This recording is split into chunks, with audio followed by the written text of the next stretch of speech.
Uh, extent, but numbers of exit meetings. What we all don't realize is the size of our roster at the end of the year because of injuries. I think we went through 30 different players, 29, 30 players. So that takes a good chunk of time, and you have to do it properly. And exit meetings are always interesting. So I think a lot of times you get from people what they think you want to hear. So it takes some time to poke and prod and really get down to the nuts and bolts of what people are thinking. And our group was very honest and frank yesterday. I like that. And it gives us an insight of what their mindset's like, and it'll help Peter make some decisions moving forward. I know you'll take time to evaluate through the summer, but just right at the very end here, you reflect a little bit on the season. Can you point out maybe a thing or two that you think you can feel good about that you accomplished with this group, and maybe a thing or two that you feel like you could have done more? Well, there's certainly a number of things both ways. We had some goals coming into camp. Brand new staff, new management team, which was a benefit to a lot of people. I think it was a fresh slate. It was an opportunity for us to get to know them, and when I say them, the players, but also the staff around the arena and people that affect our day and potentially our outcomes. So, we wanted to establish boundaries and what was acceptable and wasn't acceptable. I believe we've accomplished that to a certain extent. There's still the fact that it gets away on us sometimes, and they have to be reminded. But I will say even the Stanley Cup champs go through that. So that was one of our goals. Secondly, we wanted to establish a foundation. And when I say that, it was almost more technical than anything, but also an attitudinal foundation around the team. And that begins with the coaching staff and everybody involved, and then filters on down through the players. But we're able to establish that. The players now have an idea, understand our terminology, and how we want to play or how we'd like to play, how we think we need to play to be successful. Now it's about taking that further and growing it and improving the execution, improving the skill set that needs to go into that. But I think we have established that foundation. Another one of our goals, and you heard me right from day one at training camp talking about the mental strength of individuals, lines, pairs, and the collective group, holding your hand a little bit longer. And I do believe there was an improvement in that area. We've got a long way to go in that area, but I still think we've done a better job. We've been able to stay in games a little bit longer. We've been able to play against the bigger, stronger teams and improved as the year went on in those areas. But I think there's some of those areas are lacking when it comes to in-game management, the highs and lows within between TV timeouts, 6-minute segments of a game, falling behind and getting down a little bit, letting the energy level slip when it has to go up. And those are all things that we need to work on. Winning breeds confidence in those, but you need them to win, so it's a chicken-egg thing. And then we also wanted to establish relationships with the players. Anybody who's been in a classroom knows that not every student comprehends, learns, responds the same way. They have different emotional levels, and you've got to learn who you need to poke and prod and for lack of a better term, kick. And then there's other guys that need a little more love and a little more hug, and what you're doing is looking for positive results.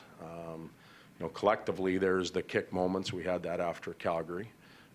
There were some hug moments during the year where we did some things really well, but individuals react differently, and we have a better idea of how they respond to certain situations, how we can at least attempt to get the best out of them. So we've done that.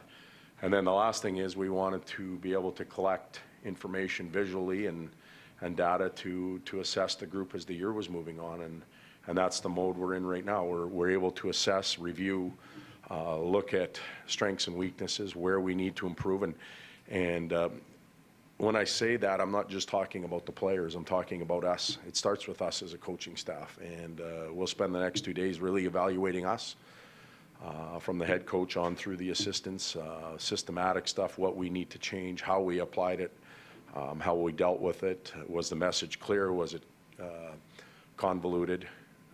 We did that throughout the year, but this really gives us a chance to dig in depth, and then we'll go to the players. But is that the biggest challenge, that because of all the injuries collectively, a group, were you able to glean all the information you wanted out of this season? No, one of the disappointing things, amongst others, was the fact that we just couldn't get or stay healthy. And we have to look at that as well. We have to look at why. Did we rest enough? Did we, were we over-aggressive in some practice situations? Was nutrition, our work off the ice, did anything like that cause injuries? But to answer your question, no, we never really had our group together and got it to roll a little bit. But I think we saw snippets of it enough to know individuals and how they react and respond in certain situations. Going to maybe some trades this summer. Normally, if you've got a team like say in San Jose, the core guys stay together, and you build around that. So you okay, here's the first liners, and you could be trading some fairly complete pieces, and you're thinking, okay, what am I going to have next? It's called 10 years of not being in the playoffs. So whether I think it'll be tough or not, it has to be accepted. We all have to accept that.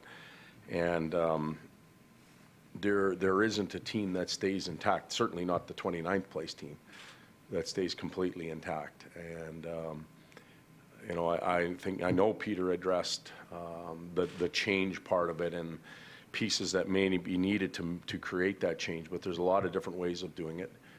I know he and his staff are going to work real hard on it, but we have to make strides. 29 is 29, no matter how we want to paint it or anything. 29 is 29, and there has to be improvement. What else do you have to improve on? Well, there's a lot of things. The overall game. At the end of the night, it doesn't matter. It does matter the input and the effort and all that type of stuff. But when you're driving home, you know what the score was, and it needs to favor us more than it doesn't. I look at our goals against, and our goals against came down a lot this year. Our disparity between goals for and goals against was drastically improved, but it didn't bump us up in the standings. So that tells us we got a long ways to go. I was doing a little stat work this morning, and there's only 2 playoff teams. I think we ended up minus 42 or in that range. There's 2 playoff teams that made the playoffs that had a minus differential, and I think, in my opinion, that's odd. -7 and -13. So if those are the benchmarks and those are the numbers, we got to shave 30 goals off. That's still a third a goal a night, and that's a tough thing to do. We've got to improve defensively in that area. Offensively, we had 203 goals. The low benchmark for playoff teams this year were 209, 216, 218, in that range. So that tells me if we want to reach the low benchmark, we've got to find a way for 10 more goals or 12 more goals. So 30 shaved off, 10 more, that's a half a goal night improvement that we need just to reach the playoffs. Now there's a number of ways that can happen. Defensively, we have to get better. We have to get bigger, stronger. We have to play more consistent. Our starts can be better. I can go on and on a list of numerous things because it's overall. For me, and I talked about this after the game in Vancouver the other night, the effort that the players gave us wasn't in question that often. They came and they played. They gave us a pretty honest effort night in and night out. There were some stinkers, and we talked about it, but again, every team goes through that. The issue for me is more the game management and situational play, understanding time of game. Some of those you could call habits, bad or good, have to improve, and I think that's where we can improve the most as far as the goals for and goals against ratio, outside of improving the roster and bringing more talented people in different areas. Well, Connor was a tremendous leader this year in his short time with us. His presence alone when he walks into the room, and he knows it, he exudes confidence. He carries himself properly. I think leaders attract people. You want to be in his corner. You want to be around him. And leaders, when they attract people, they care about people too, and Connor has that going. He's still 19 years old. I think he's close to being the guy and ready for it. We'll talk more over the summer with that. He'll need a very, very good supporting crew around him. And, we'll see what our team looks like in the fall to determine whether or not that's the right thing for him and for our group. Going back to the game management, that sounds like it's almost more, is that a mental issue amongst a lot of your players? I'm not necessarily, is that something you can coach all the time, or is that just more of a mental thing where they need to realize, if you not question their work ethic, it's how they're working as far as working smarter? I think it's mental, but it's also habitual too. This team in the past, and including this year, we've chased games a lot because of bad habits. And when you're chasing games, you tend to gamble more and you increase the risk. So you live in a chase and risk world. That needs to change when you're in a 2-2 game in the late in the second period or in the third period. It doesn't mean you play safe and you retreat. But you need to learn to manage moments better, and I don't think we've experienced that enough. And our core, our older core, has experienced that for a long time, and they need to learn that every moment, every second, every situation is important, and you can't pick and choose when to do it right and when to maybe cut a corner. We're not good enough to do that. How interesting is the conversations between you and Peter in terms of, I don't think this guy can play for me, I gotta get that piece. Can you? Well, it is, that's ongoing throughout the winter. The abruptness of it now will go up, but we're not there yet. We just finished in Vancouver. We're dealing with players. We're going to start with the staff and work that way, and then get into the players. And coaches and players, the relationship grows, it diminishes, it changes over time. Not every coach fits a player. Not every player fits a coach. And it doesn't mean neither of them are capable of doing what they're supposed to do and have success with it. But when you're building a team environment and a team program, we all have to be on the same page. We all have to pull in the same direction. It's our job as a staff to set that direction. So we tell the players often that they can, find their game, expose their talent within our team structure. And the ones that can do that are way more valuable than the ones that try and find their game outside the structure. The coaches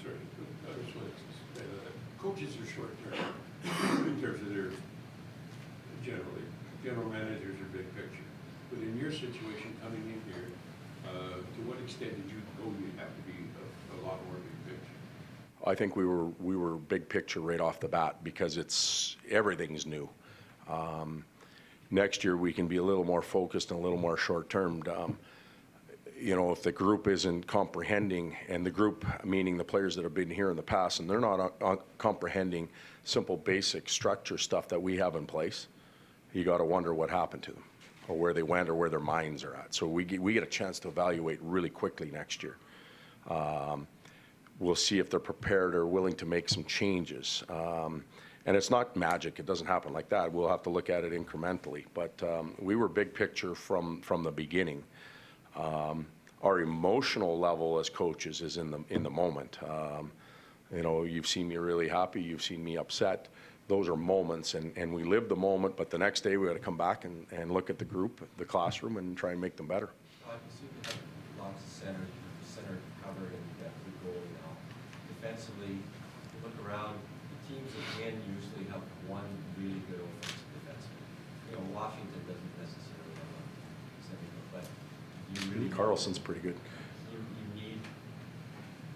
need one of those with Connor on the team. Well, I think it would help. It certainly would help, and the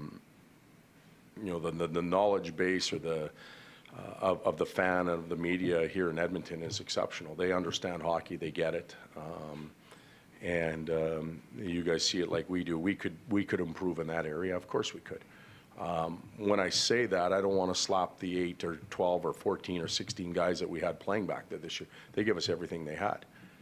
And they hear in the media how it has to improve, and that's got to be a bit of a kick in in the wrong spot to them sometimes, because they're out there, they're working hard, and they're trying to improve. They have a skill set that only gives us so much, and they give us everything they had there.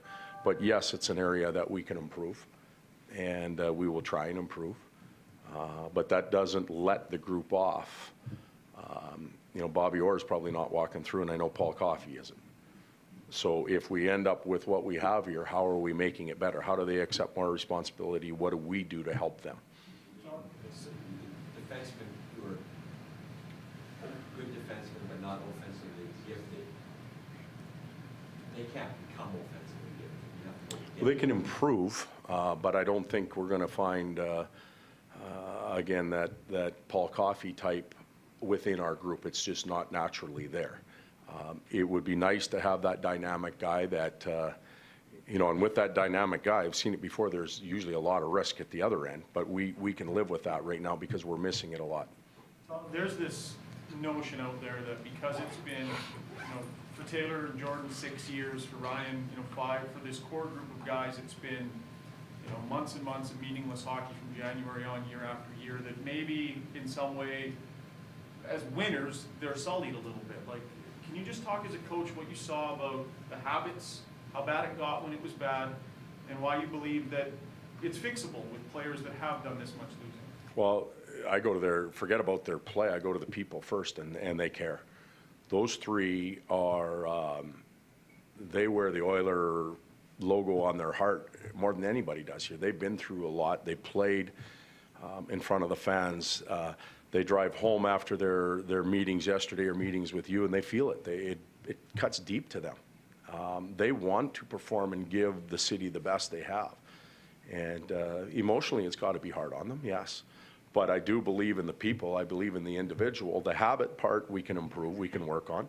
I do think there was strides with some of them. Some of them had down years, but also some of them had some real good improvements in certain areas, and we have to continue to grow that. We have to push them and challenge them not to succumb to the past and to the losing. And I think about other sports. The Golden State Warriors are a prime example. Like, being from the Bay Area, watching that franchise turn around, some of those players played through that. Kansas City Royals, there's players that were on those teams that didn't have a lot of success, but they figured out what they needed to do to win. The organization helped them and augmented it, and they all got together and they had success, and that's what we're hoping to do. You think Steph Curry can play the power play? He would be one of those Paul Coffey dynamic guys. He'd be shooting from outside the red line and scoring often. Todd, when it comes to that young core that Ryan was referring to, you hear some people say they've lost so much that they've become kind of resigned to losing. I mean, you just kind of see that as, mumbo jumbo, or is there? No, I don't. Again, I know. I think you can see a beaten man. You can see it in the way he carries himself. They're disappointed. They're emotional about it, but they want to win as much as anybody does. And unfortunately, Nuge wasn't there, but I watched Jordan and Taylor win at the World Championships. Yeah, it's a different environment, a different world, but they know how to win. They knew how to do it there. They knew how to do it for a month straight. They need a little bit of help from us as a staff, from the organization, and they need to accept a little more responsibility. But if we think those three are just going to be the solution to the problem, we're dreaming, because it's the whole organization, the scouts, the coaches, that type of stuff, and then anybody else that sits next to them in the locker room. Everybody has to improve. You see Draisaitl and Both. So you could come to camp and see what happens. We'll see what our roster looks like, and Only one of those three centers. well, Connor's not going anywhere. Yeah, and Nuge, he didn't play enough for us to really figure out if he could play the wing or not. I think Nuge is a centerman more than a winger. But I think Leon has the ability and the skill, and I know in talking to him, he's prepared to play wherever. He just wants to play hockey. Where is he most effective with his line mates? We'll figure that out as we go. Todd, was it, I don't know if disappointment is the right word, but one of the challenges with two players in particular, Nail and Justin, was to maybe try and help them find another level? Was there some disappointment in maybe not being able to find a way to help push those guys over the edge? And it affects everybody. We lay up at night, I go home at night and I worry about the team, and then you think about individuals and how can we help these, what are we doing? What responsibility do we have in it? And Justin's situation, he's done really well. The team's played well in Pittsburgh. We're happy for him. We didn't want him somewhere else and fail. We wanted him to succeed. So we're happy for him. It's going well. And sometimes that's the player doesn't fit the organization anymore. He doesn't fit the coaches and vice versa. And in Yak's case, he's a talented young man that has, a lot of characteristics that teams are looking for. But at some point, you have to, again, find your game within the structure of the team. It's always team first. And I'm not telling you that Yak's a selfish individual or anything like that. He's not. But we have to find that within the team structure. And based on my experience, when you do that, you tend to have individual success off the charts. What do you think the fans out there want to hear from you today, and what can you do? Well, they sure don't want to hear the word rebuild and patience, and I'm not using that. I think they want to hear that they're considered in the evaluation. So we have to start with them. We have to make sure that at least we're giving them an honest effort. And most of the nights we did. The Calgary debacle that we had here, I think we clarified that again, that it was really important for us to perform for them. They want to know that there's hope. That we're going the right direction. I think they want to know that there's some stability. Most of them would like to know what's going to happen today, but we can't give them those answers. Peter and his crew will have some work to do. I think that's what they want to hear, but they sure don't want to hear rebuild or patience, because I don't want to hear it anymore, and I've only been here a year. There's some players that you didn't, that were better than you thought, some of the younger guys. Yes. Whether it was too late or maybe it's earlier. Well, it goes back to the injury question. We were able to, when we lost key people, you're able to audition some others and you find players. Some of the auditions didn't work, and it allows us to make assessment and change. Others worked, and they're now on the map. One of the hardest things for non-NHL players to do is to impress a new coaching staff in 14 days. Because I can tell you, back at training camp, my eye was much more on Justin Schultz than it was on Jordan Osterley, just because I felt there was a priority there.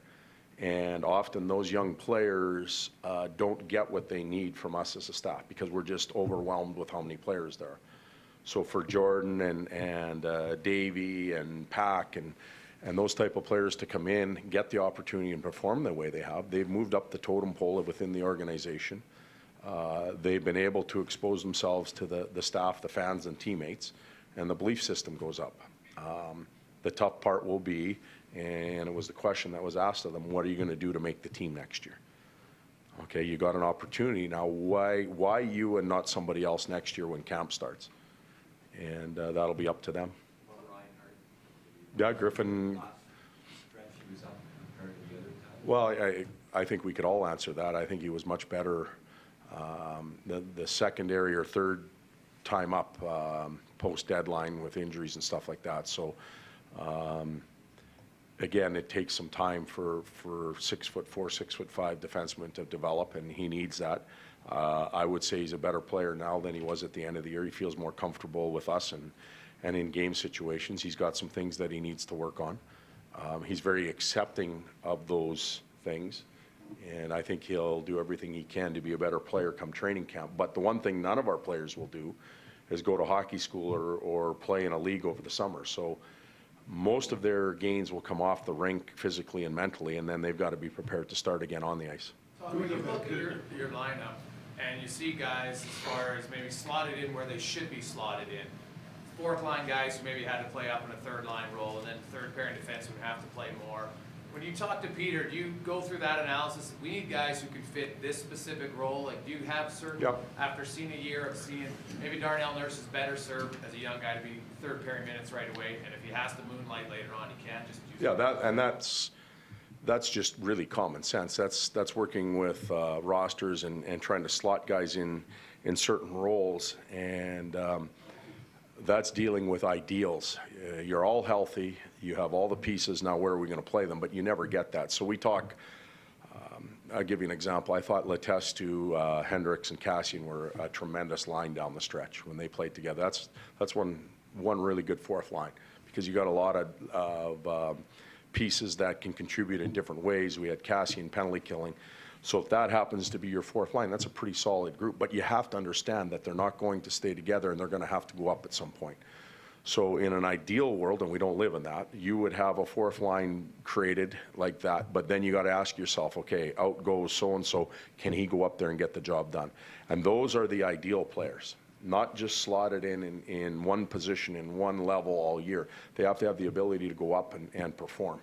Do you find you have enough of those guys that are interchangeable from different roles now, having seen them for a year? I think we're getting there.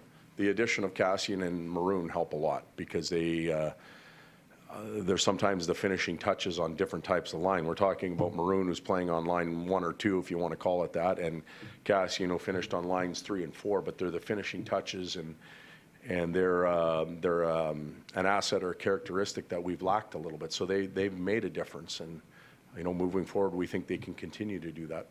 The second half of the question, I'm not sure you got to, about what can you tell the fans? Well, what else do you tell yourself? Like, Peter's determined, obviously, to improve the defense significantly. You're going to be getting rid of some pieces that clearly weren't able to help you this year, that are contracts are up or whatever. And there's a whole bunch of cap space available to make improvement. Well, the first thing is look in the mirror. There's 30 interviews that we had yesterday. I know not all 30 of them had an opportunity to come up here and address the team, and so you're hearing from me as a leader, and I'm sharing my opinions with you. So it better start with me. I better look in the mirror and look at the type of year that I had as an individual, how I carried myself, my body language. Did I set the tone right? I made numerous mistakes. So you have to be willing to admit that, and you look at those situations based on the talent we have. Would I play people differently? And then that filters down into our staff. And I've been around long enough and around really good hockey people to know that that's essential. You've got to start with yourself, and then you've got to go into your staff, and you got to dig deep there and figure out ways that we need to improve. And it can come a number of different ways: how we disperse players, how we roll lines out, matches, tactics, messages, accountability. So we'll deal with that internally, but it starts with me. I'm the leader of the group when they get on the ice. Talk to Peter about what happens if you win the lottery. No, you know what? And I hope it showed in our effort. The year's over. Would I like to have the first pick? Yes. But I didn't want to be in the lottery. I didn't want to be in last place. Not a single one of us did in there. There was no roster manipulation or anything like that. We were playing to win right to the last minute, and I'm proud of that. And our organization needs that, where it's not about coming up with the number 1 pick overall. Now it's over. We hope we win the lottery. But as far as drafting and who we're going to pick, I learned a long time ago to stay out of that, because when you don't watch players enough, you can influence people the wrong way. Just one last one. Let's really simplify it. To what extent are you convinced you're going to have a better hockey club to coach next year? A better hockey club? Well, I just think that the group itself will be better because of the foundation we put in place. Let's assume zero change, which isn't going to happen. You can't have 30 guys back. But if we brought the 30 players back and started day 1 in St. Louis, we're further ahead. We're further ahead because we understand how we want to play. The players and coaches have a better relationship. All the things that I talked about, the boundaries are better established. So that simply should put us further ahead early in the year. After that, it's going to be growth. It's going to be change. It's going to be tactical change. Those types of things should give us a chance to improve. But we also have to remember that 29 other teams are going to do the exact same thing, including the team that wins the cup. You guys, if you go back to Bakersfield, since they're out of the playoffs, they all staying, or everybody? No, I believe there's going to be some players that are going to go down there and play. I think Peter will have an announcement at some point over the next day or two that that a group of them are going there, and they're going to go there and take their skill set down there, and they're going to share it with the players that are there. They'll be able to talk about what happens here and why we had success and failure. I will be able to close the loop with some of them. They'll be able to go back there and really share and compete a little bit longer. Chris Waugh didn't do enough to show you that, okay, I'm definitely going to be Cam Talbot's backup next year? Well, at this point, no. But in training camp, definitely. He's going to get every opportunity. But we talked about Darnell. I think Jason talked about it. What's the ideal development path? The goaltender is no different. So if Cam Talbot's going to play 60 games this year next year, and LB needs development time, we're not going to fool around with that. We'll get LB that development time. His experience here, the practices facing NHL shooters, that was part of development. That was really good for him. But now we're talking about 200 days, another year of development. If he's earned it and he's able to maintain it and he's able to improve as a goaltender, he'll be our backup. Third-line center with some offensive ability. Sure. Could use, yeah. Yep. You say you like it better on the fourth line, so We would, we need a lot of things. third line is better than just a checking line, I guess. Yeah, you would, I think your third line can be your swing line. If the top two lines neutralize each other, we'll watch it in the playoffs. We're gonna assign series to each of the coaches, and if you pick the Minnesota-Dallas series, if Dallas's top line's better than Minnesota's, Dallas is winning the series. But if they neutralize each other, it usually comes down to that third line and what can happen there, and maybe D-men 3 and 4, some goaltending, and that's a real important spot and hole that we have to address as well. Thanks. Yeah, have a good summer, you guys.